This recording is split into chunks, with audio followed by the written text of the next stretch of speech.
Hello students, as you know, our structure of atom unit going on. आपला structure of atom हा chapter चाललेला आहे. तर आज आपण पाहणार आहोत drawbacks of Rutherford atomic model. Okay, तर तुम्हा सर्वांना माहीतच आहे पा Rutherford who discover the proton आणि त्याचं मॉडेल आपण पाहिलं आहे. So in today's lecture we will see the drawbacks. Drawbacks means the limitation. त्यामध्ये काही मर्यादा, काही त्रुटी ज्या होत्या रुदरफोर्डच्या मॉडेलमधल्या त्या आपण पाहणार आहेत. So let us see the drawbacks of Rutherford atomic model. Students, you know at the centre of the atom there is the nucleus. ॲटमच्या सेंटरला काय आहे? Nucleus. And you know the nucleus the positively charge. Okay, so suppose here is the nucleus which is positively charge. Okay, and around this nucleus electrons are revolves.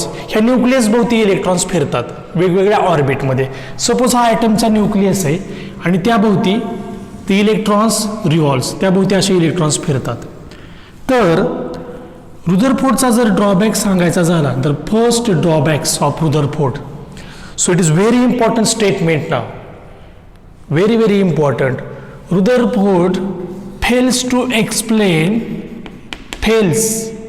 to explain the stability.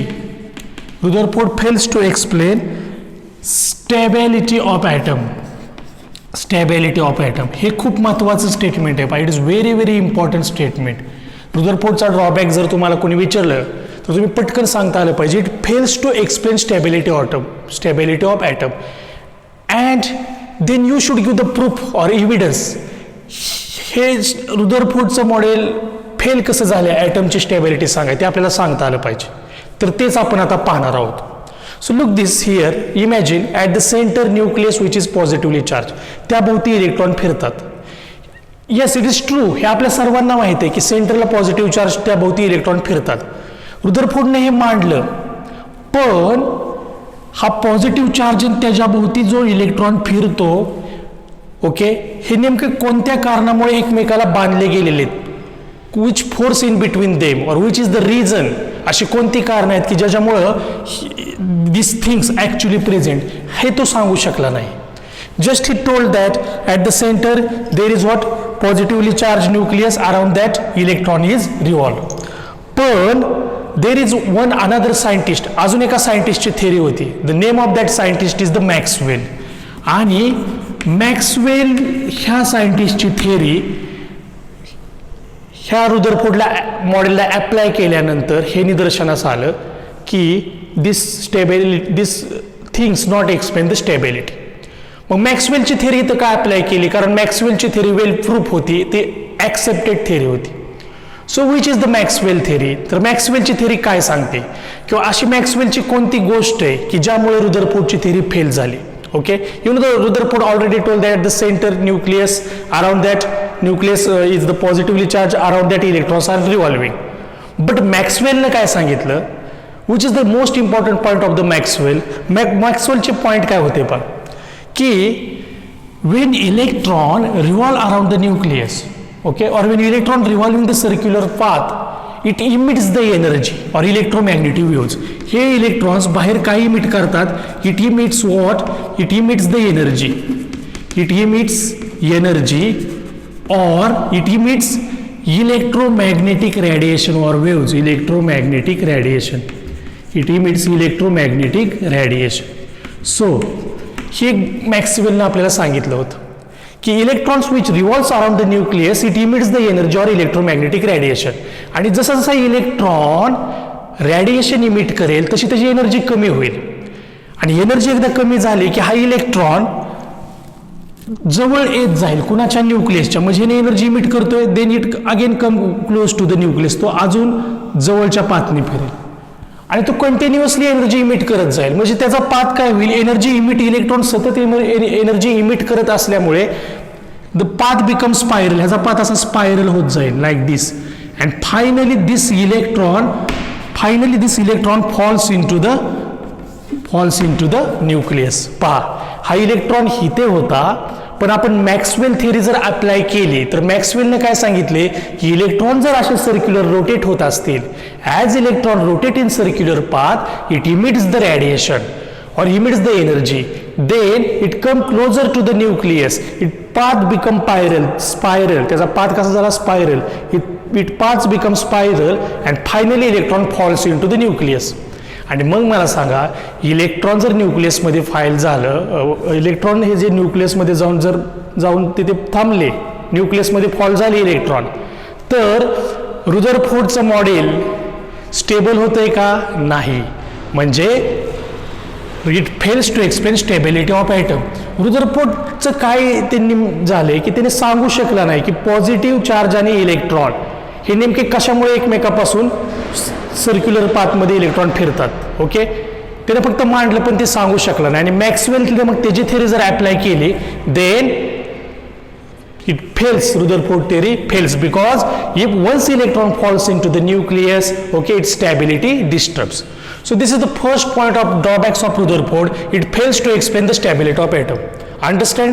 तुम्हाला समजला हा point? Very simple one. Okay, apply the Maxwell. The electron rotate but it emits the energy. As it emits the energy, the electron's energy become less, it come closer to the nucleus, the path becomes spiral and finally electron fall into the nucleus. Okay, second point is drawbacks is Rutherford's he does not explain which things, it does not explain distribution of electron, does not explain distribution. Whose distribution? It does not explain distribution of electron around the nucleus. Distribution of electron around the nucleus. So this is the second. And otherwise you can say he cannot explain the line spectrum. Okay, but these two important drawbacks. First, I already told. Second is what? Does not explain distribution of electron around the nucleus. ह्या न्यूक्लियसच्या भोवती electron कशा प्रकारे distribute होतात, कशा प्रकारे वेगवेगळ्या ऑर्बिटमध्ये फिरतात, हे रुदरफोर्डने सांगितलेलं नाही. Okay, so this two are the main drawbacks of the Rutherford. Okay, so never forgot, keep in mind the first fails to explain the stability, this is the evidence, and second, it does not explain the distribution of electron. Electron nucleus भोवती असतात मान्य, पण त्याचं distribution कसं असतं रुदरफोर्डने सांगितलेलं नाही. मग ह्या रुदरफोर्डच्या ॲटॉमिक मॉडेल नंतर एक दुसरं ॲटॉमिक मॉडेल आलं. ओके, ज्याने रुदरफोर्डच्या ज्या त्रुटी होत आहेत त्या त्रुटी दूर करण्याचा प्रयत्न केला. ओके, आणि ते सायंटिस्टचं नाव होतं बोहरचं ॲटॉमिक मॉडेल. तर आपण बोहर ॲटॉमिक मॉडेलकडे जाण्यापूर्वी right some things which is written on the board, then we will see the next point.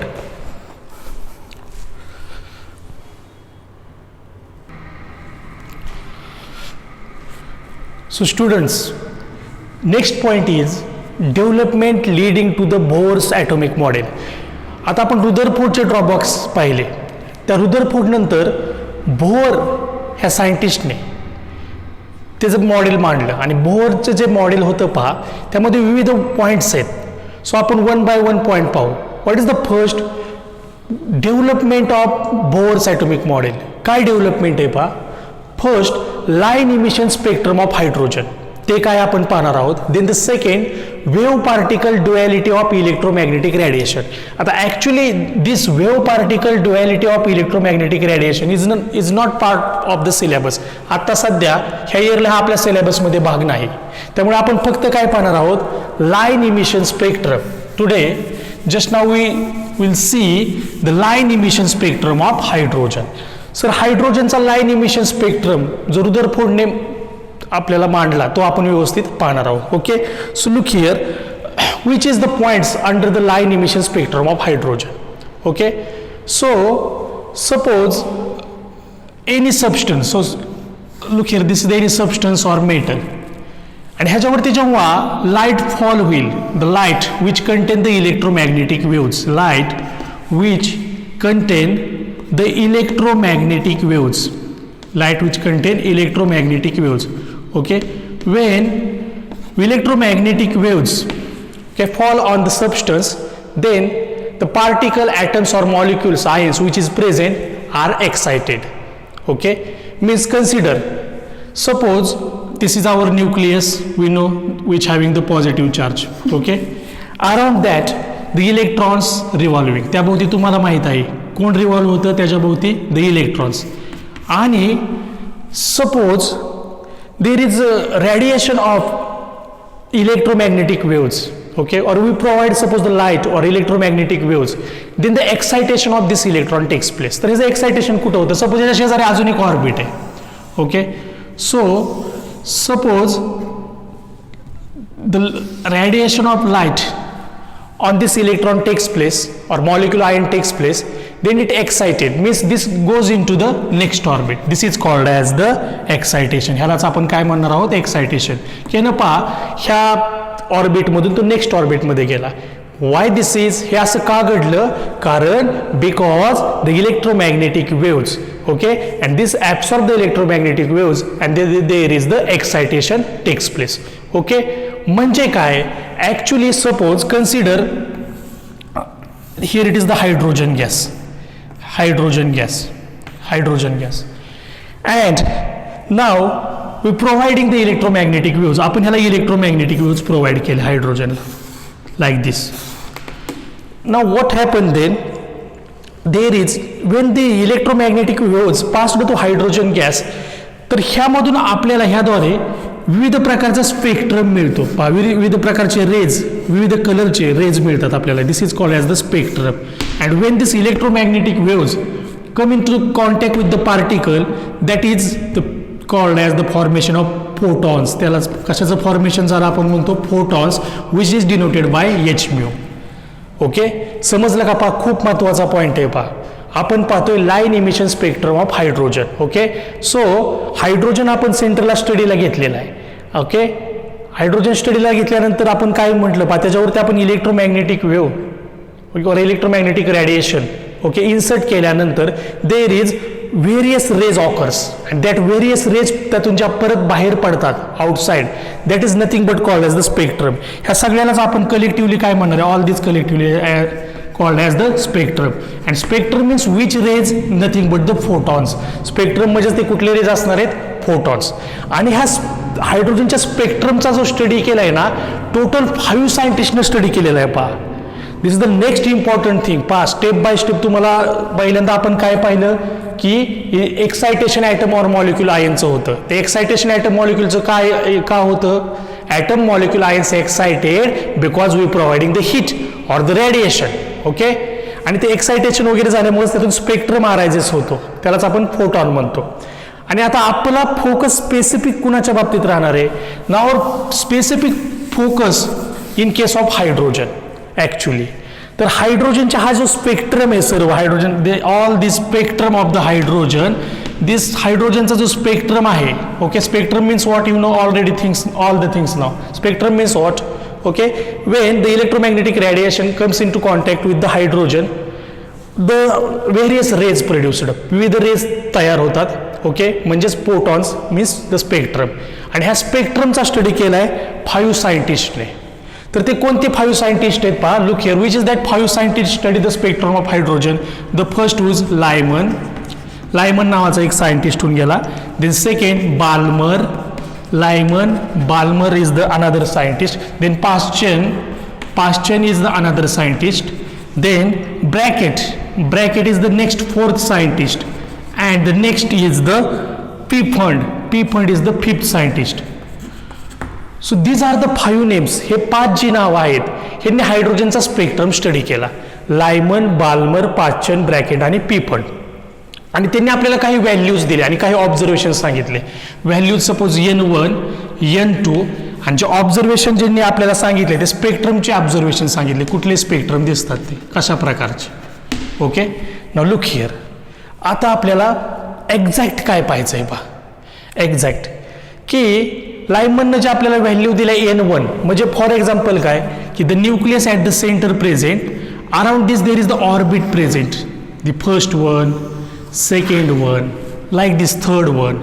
Okay, मग ह्या ज्या ऑर्बिट आहेत पहा, ह्या ऑर्बिटला नंबर असतात. Suppose just like this 1, 2, 3. Okay, so first orbit and this orbit is denoted by the N. Okay, N is 1 means this is the first orbit. Okay, so the main point is that लायमनने आपल्याला orbit first बद्दल स्पेक्ट्रमची माहिती दिली. Balmer the second, पाचन third बद्दल, bracket fourth आणि P पडणं fifth. Okay, and they give the important formula. आपल्याला त्यांनी त्या स्पेक्ट्रमच्या फ्रिक्वेन्सीसाठी एक फॉर्म्युला दिला. ह्या स्पेक्ट्रमची फ्रिक्वेन्सी काढण्यासाठी आपल्याला जो फॉर्म्युला आहे, it is very important. That formula is frequency is equal to 10996 okay into bracket 1/n1 minus 1/n2 centimeter. Look here very carefully. The formula is like this: 1 minus n1 square, 1/n1 square minus 1/n2 square. So this is the formula. म्हणजे हा हायड्रोजनचा जो spectrum आहे तो total 5 सायंटिस्टने study केला पहा. Lyman, Balmer, Paschen, Brackett आणि पीफंड. आणि त्यांनी आपल्याला स्पेक्ट्रमची फ्रिक्वेन्सी कशी काढायची यासाठी हा फॉर्म्युला दिलाय. ओके, सो आपल्याला ह्या फॉर्म्युल्याचा आता अर्थ, मीनिंग समजून घ्यावं लागेल. We are going to now try to understand to meaning of this formula. Okay, so just first write all the things, then we will discuss the meaning. Okay, हा formula पहिल्यांदा तुम्ही लिहून घ्या, ते सायंटिस्टची नावे लिहून घ्या, मग आपण नेक्स्ट स्टेज जी महत्वाची ते एक्सप्लेन करू. So write the things.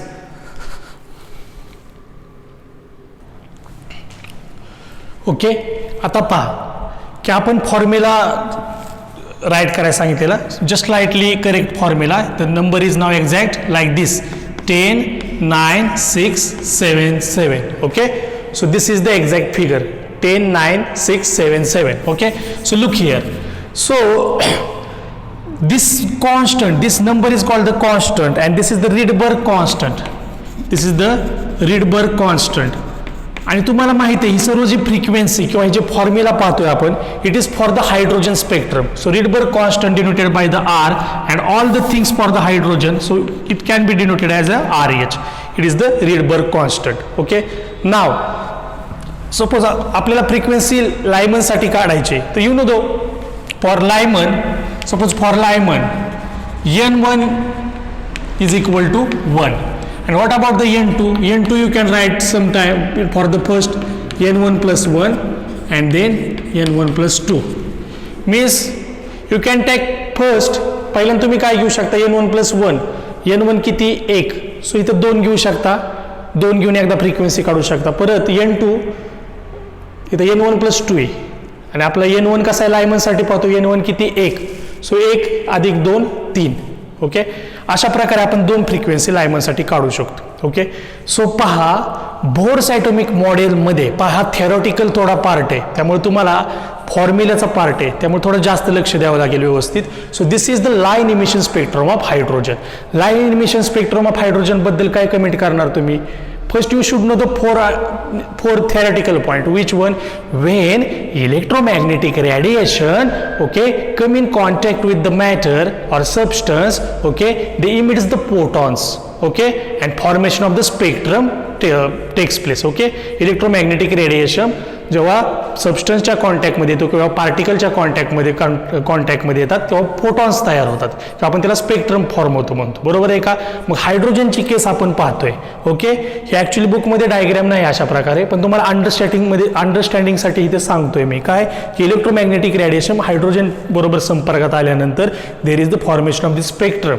Okay, and this is the photons, okay, denoted by the h nu. This h is the Planck's constant. आणि हा हायड्रोजनचा जो स्पेक्ट्रम आहे, okay, it studied by the 5 scientist. These are the name of that 5 scientist: Lyman, Balmer, Paschen, Brackett आणि Pfund. त्यांनी आपल्याला value दिल्या n1च्या n2च्या ज्या फॉर्म्युलामध्ये आहेत. फक्त आता पुढचा स्पेक्ट्रम त्यांचा कसा येतो बघा.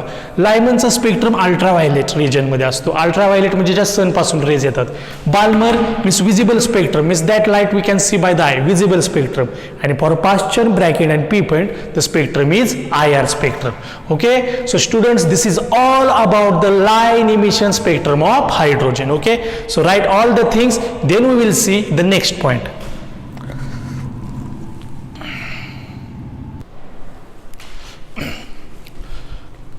Okay students, the next point is Bohr's atomic model for hydrogen atom, and specifically we are going to see the postulates of Bohr's atomic theory. तर बोर ॲटॉमिक थिअरीचे आपण पॉस्ट्युलेट्स पाहू. पण बोर ॲटॉमिक थिअरीचे पॉस्ट्युलेट्स पाहताना डिस्क्रिप्टिव्ह भाग बराच आहे, पण तो सगळं संपूर्ण डिस्क्रिप्टिव्ह भाग, ऑल डिस्क्रिप्टिव्ह पार्ट जो आहे तो तुम्ही कधी लक्षात ठेवू शकता. For that I will give one hints. त्यासाठी एक तुम्हाला मी हिंट सांगणार आहे. कोणती?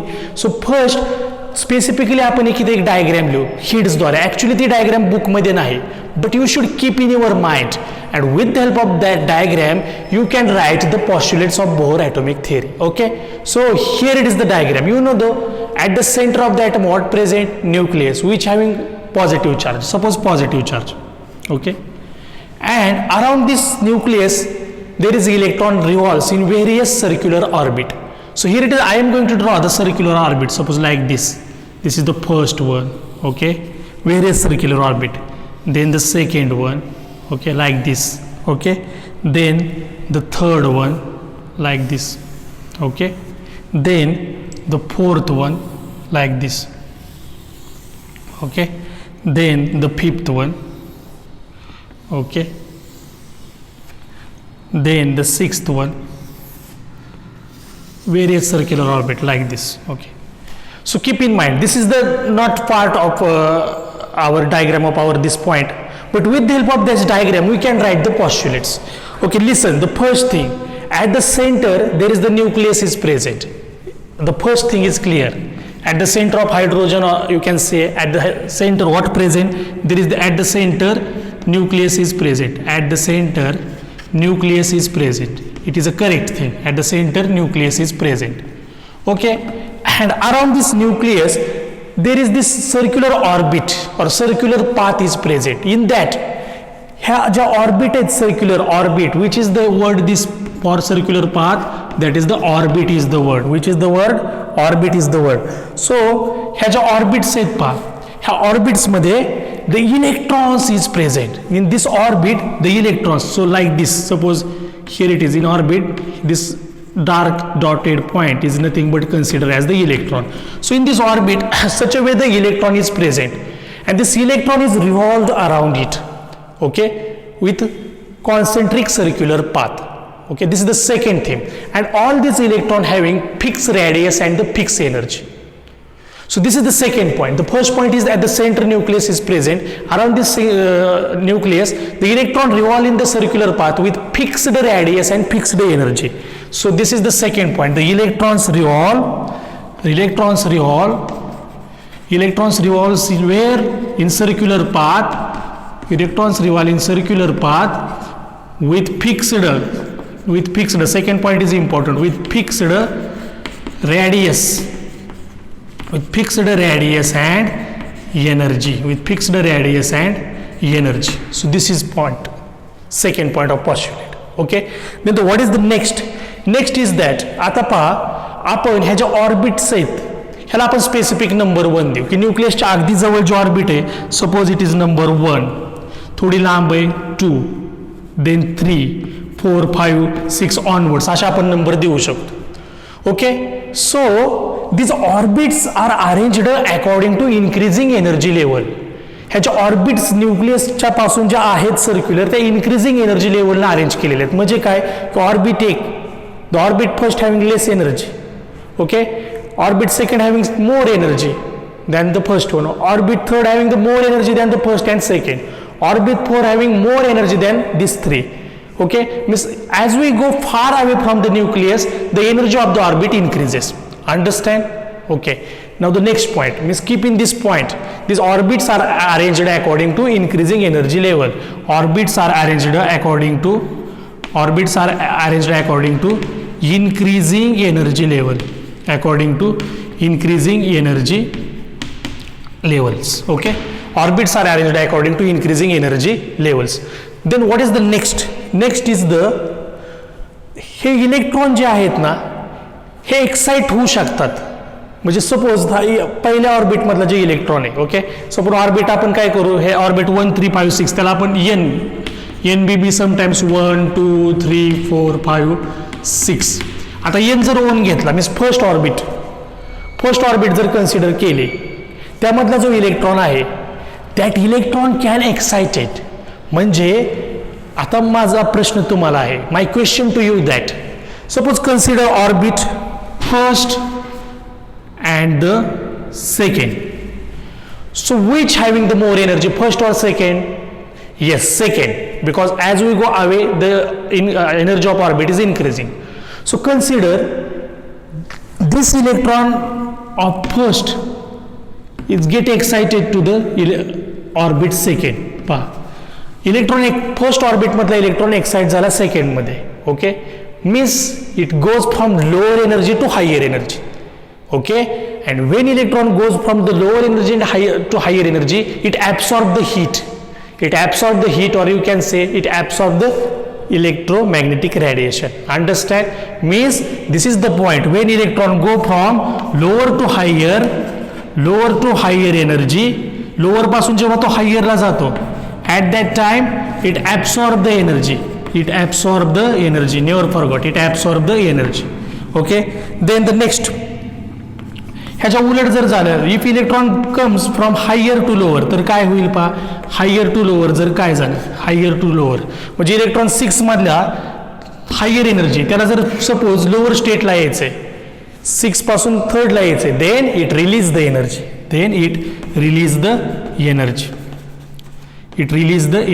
Okay, so this is the 4 or 5 postulates. Keep in mind, at the center nucleus, around the nucleus electron is revolved, but that electron revolve in definite fixed radius and fixed energy. That electron can goes from the lower energy state to higher energy state. While going from the lower to higher, lower कडून higher कडे जाताना energy absorb होणार आणि higher कडून lower कडे जाताना energy release. आणि हे जे ऑर्बिट्स आहेत, this orbits also called as, this is the stationary state. The another word, parallel word for this orbit, ह्या ऑर्बिट सर्क्युलला आपण स्टेशनरी स्टेट सुद्धा म्हणू शकतो. तर पुढचं पॉस्ट्युलेट पाहण्यापूर्वी काही हिंट्स तुम्ही लिहून घ्या. Then we will see the remaining 2 postulates. Right.